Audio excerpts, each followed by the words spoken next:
So the Samsung S23 and the iPhone 13 both are about to come under or around 40,000 rupees budget in the very soon upcoming BBD sales in Flipkart and in the Amazon Great Indian Festival sales. And obviously for an iPhone user, the iPhone 13 will be more appealing, and for an Android user or Samsung user, the S23. But if you're someone who is confused between the two, let me help you out today. But one thing's clear, the S23 is a better overall phone.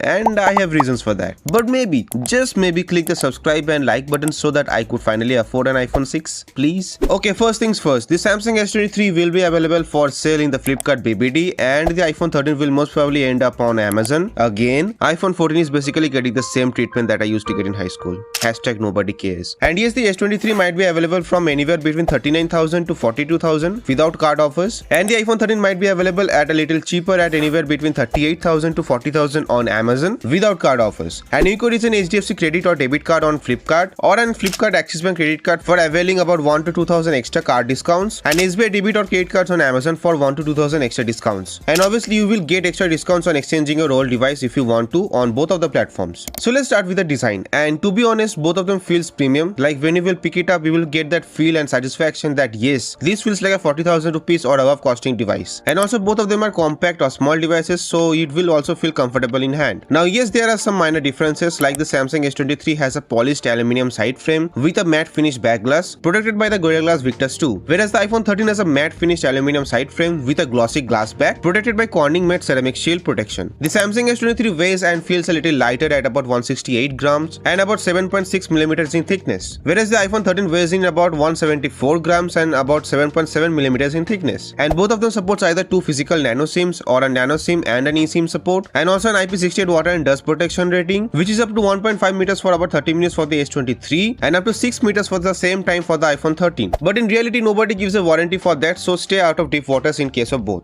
Now things change in the display section. While both of them has a compact 6.1-inch display, but a dynamic AMOLED 2x 120Hz Full HD Plus AMOLED display for the S23 and a Super Retina XDR OLED 60Hz Full HD Plus panel for the iPhone 13. The iPhone 13 has a slight sharper panel, but again most of us wouldn't even notice that. However, what we will notice is the 120Hz smooth display on the S23 as compared to 60Hz on the iPhone 13, and also a brighter panel on the S23, which is 1200 nits in high brightness mode and up to 1750 nits of peak brightness, while about 800 nits on high brightness mode and up to 1200 nits of peak brightness on the iPhone 13 only. You will notice the difference, be it in indoors or especially outdoors, and also while consuming HDR contents. So both of them has excellent displays, but the S23 is superior here. And yes, the S23 has a Gorilla Glass Victus 2 protection for the screen also, and also the same goes for the iPhone, which also has a ceramic shield protection for the front glass. The Samsung S23 runs on last year's most powerful Android chipset, which is the Snapdragon 8 Gen 2 for Galaxy, which is a 3.36 GHz octa-core processor coupled with an Adreno 740 GPU, along with 8 GB of RAM and 128 GB of UFS 3.1 storage, or 256 GB or 512 GB of UFS 4.0 storage speeds. While the iPhone runs on Apple's own A15 Bionic chipset, which is a 3.23 GHz hexa-core or a 6-core CPU with an Apple 4-core GPU, coupled with 4 GB of RAM along with 128 GB or 256 GB or 512 GB of NVMe storage. And for real-world users, none of them are a slouch, but yes, the Samsung S23 will feel a little more smooth, as it not only has a 120Hz display, but it's also a very new device as compared to the iPhone 13. You can game on both easily, and both of them will get warm, not overheat but warm, due to their compact form factor with powerful chipset inside. But the iPhone 13 does lax if it heats up a little more, especially during the Indian summers, which is not the same case for the S23 as of now. So again, not a huge difference in the performance section, but again the S23 wins by a little margin. And also the iPhone 13 will still get updates to like 2027, and the S23 will get a little more till about 2028. And obviously if you like iOS, you will choose the iPhone 13, or if you want to use iOS, you will choose the iPhone 13. But if you like Android and customizing and also want to use the latest AI features, then obviously the S23 will be for you, because the iPhone 13 along with 14 and 15 doesn't support any AI features. The cameras however is a bit mixed. Both of them doesn't perform like it used to perform when it was launched. So yeah, the cameras of both of the devices has been downgraded, but the iPhone 13 is downgraded more as compared to the S23. The S23 has a triple camera setup, which is a 15 megapixel main camera with OIS, a 12 megapixel ultra wide angle camera, and a 10 megapixel 3x telephoto lens, and a 12 megapixel front camera. The iPhone 13 has a dual camera setup, which is 12 megapixel for the main with OIS, and along with a 12 megapixel ultra wide angle camera, and also a 12 megapixel front camera. Now let's get directly to the point. If you want a phone that can take good photos and videos with zooming capabilities or a better portrait shot capability, then the S23 will be for you. But if you need a phone with the best video recording in this budget, then get the iPhone 13. Both of the phones can record up to 4K 60 FPS from all of the cameras, and even up up to 8K 30 fps on the S23. But yes, the iPhone 13 still has a margin when it comes to video recording. And also the iPhone 13 does have lens flaring issues while taking photos, especially at low light, which is not the same case with the S23. But other than that, if you want an overall good camera phone, then the S23 again takes a win. Now both of them are a small phone, so none of them are a battery champion. The S23 has a 3900 mAh battery with up to 25 watts fast charging, 15 watts wireless charging and about 5 watts reverse wireless charging. And the iPhone 13 has about 3240 mAh battery with up to 20 watts fast charging and only 15 watts wireless charging. No reverse wireless charging here. Still, the S23 will be a little better in terms of battery life and charging included, but none of them includes a charger in the box. Like let's say you get about 5 hours SOT on the iPhone 13 by your kind of usage, then you can expect the S23 to get about 5 hours 20 to 30 minutes SOT on the same kind of usage. But again, this will vary from user to user and their use cases. But overall, I still think the S23 takes a slight win here also when it comes to battery life and charging speeds. Not by a huge margin, but at least by a little margin. Rest, both of them has a set of stereo speaker setup, louder on the S23 while a little more rich and bassier on the iPhone 13. Both of them has all the required 4G and 5G bands, so no network issues as such on both of the devices. But the S23 has a Wi-Fi 6E and a Bluetooth version 5.3, which is a little better than the iPhone 13's Wi-Fi 6 and Bluetooth version 5.0. And also the iPhone 13 uses a slower Lightning port with USB 2.0 speeds, while the S23 uses a Type-C port with USB 3.2 speeds, which will give you a much better speed in data transfers as compared to the iPhone 13. And obviously 3D face recognition security on the iPhone 13 and ultrasonic in-display fingerprint sensor on the S23. And that kind of concludes one thing. The S23 is a better device overall at 40,000 in this BBD sale. Rest is up to you. If you want an iPhone, get the iPhone 13. But if you want a better device or an Android device, then the S23 will be for you. So I guess that helped you to choose now which device you want or which device you should be buying. But if you still have any doubts, feel free to use the comment section, and also make sure to subscribe as I will be making more BBD related contents to make sure you stay updated with all the special and necessary deals and also the deals to stay away from. So yeah, this was Rideep and see you guys.